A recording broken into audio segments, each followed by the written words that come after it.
Təvəssül bunun üçündür ki, bu gözəl insanlar, imamlar, Allahın rəhmət imamları, onların anası xanım Fatimə Zəhra, gedəsən onların vasitəsilə, onlar da səni bir cür nəvaziş eləsin. Əslində, hər şey eləyən elə Allahdır, Tohidin özü budur. Allah qurub bu büsatı. Hərəsi Allahın bir sifətidir onların. Hərəsi Allahın bir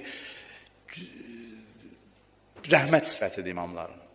Deyirlər, imam qapısına getmək şirkdir. Onların hərəsi Allahın rəhmətinin bir cür təzahürüdür. Allah özü qurub ki, bir gün birinin qapısından gəl, hamısı elə mənim nümayəndəmdir. Hamısı mənim rəhmətimin ifadəsidir.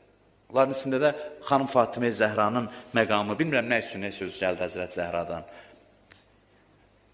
Çünki ana çox nigarandır, ana ən çox nigarandır. Bütün gün oğlunun, övladının dərdindədir. Deyəsən, ana bax, mən buyam, mən bu insanam.